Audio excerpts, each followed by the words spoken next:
this is the final video and we'll be looking at some of the positives and negatives of free trade agreements. So first of all, just sort of do a little bit of a summary. Free trade and reduced tariff protection encourages increased international specialisation. That's the idea of free trade, is that people specialise on areas based on comparative advantage. International specialisation means that countries select only a limited range of goods and services to produce and dedicate their resources to that because that's where they're going to be the most efficient. The problem with that is that some industries will not survive in areas where we don't have comparative advantage.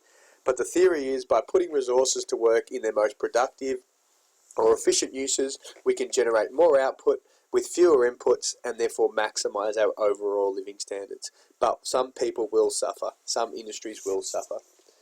As a result, Australian incomes and material living standards will be higher because of specialisation than basically just trying to produce everything we possibly can. So the principle here applies equally to all nations, that citizens of each nation can gain by spending more of their time and resources doing those things they have a relative advantage in, by producing the goods and services that they are best at, and they don't make the mistake of focusing on just trying to produce everything for everybody. When trading partners use more of their time and resources producing things they do best, they are able to produce a larger joint output which provides the source for mutual gain. That's the idea of free trade agreements. Having said that, there are arguments for protection, so you need to be aware of reasons why we have protected industries in the past, as well as reasons why we're trying to promote free trade going forward. So the main industry's arguments for protection is the infant industry argument, and that's to do with unemployment, the dumping argument, the retaliation argument, and the local culture argument. These are all provided in your notes, provided in a little bit more detail, but I'm going to go through each of them individually as well. So the first argument is that free trade can hurt local infant industries. And when I mean infant industries, we're talking about smaller firms that get exposed to the competition of big multinational companies or foreign providers that can do things cheaper because of lower wages, and therefore they struggle to compete and often go out of business. So one argument for protection is that it helps to protect infant industries that struggle to compete against foreign imports. Another argument for protection is that it can lead to increased unemployment.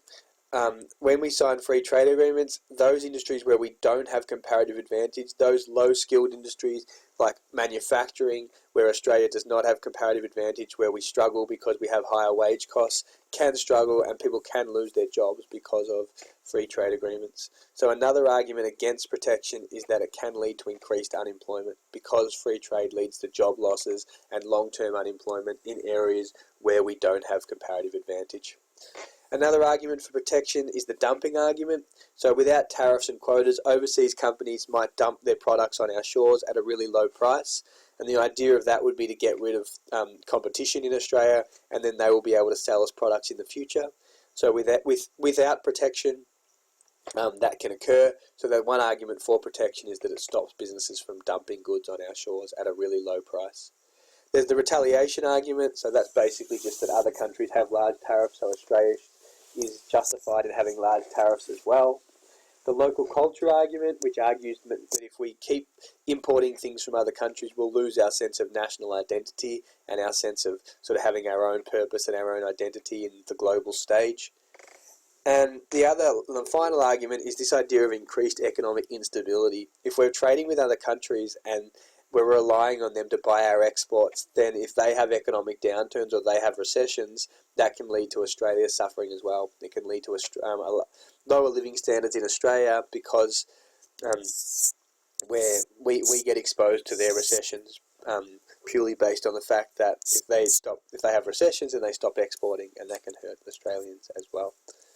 So there's also arguments for free trade. They are the arguments for protection, but there's also arguments for free trade, and many people would argue that these arguments outweigh the arguments for protection. So the main reasons for free trade is that protection leads to increased inefficiency within businesses. Free trade is great for reducing prices and keeping inflation down.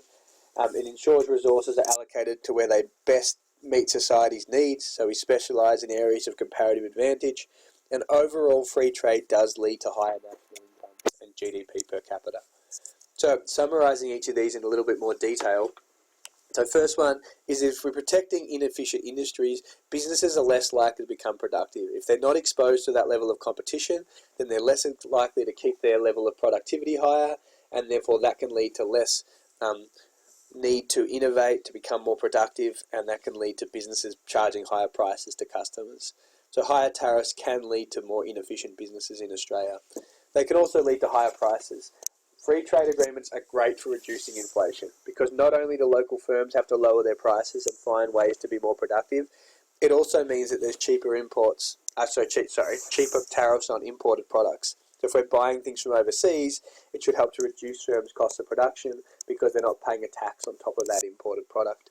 So the main arguments for free trade is that it helps to lower prices, not only because businesses in Australia work harder, but also that we get cheaper costs of production from overseas. And another argument against protection is that resources don't get devoted to where they best meet society's needs. So if we're able to specialise and devote resources to areas where we have comparative advantage, that will maximise efficiency and maximise our GDP per capita, because we will have higher incomes per person because we're doing what we're good at. So that's like those ideas from the start of the chapter about comparative advantage. So summaries of the benefits of free trade. Free trade promotes efficiencies through economies of scale. Free trade promotes increased economic growth because we specialise and there's also more demand for our exports. Free trade lowers the rate of inflation. Free trade increases consumer choice. Those are some of the main benefits. Just with this idea of economies of scale, it's because we're selling to a larger market, so we're able to generate more profit from doing so. Benefits of free trade: lifts our living standards, promotes economies of scale, promotes real GDP per capita, promotes employment, particularly in areas of comparative advantage, and it promotes consumer choice. Weaknesses is that it hurts infant industries. It can weaken our national defence for allowing products in from overseas. It makes us more susceptible for overseas downturns in other countries, and it can lead to more unemployment and destroys local jobs in certain sectors like the manufacturing sector.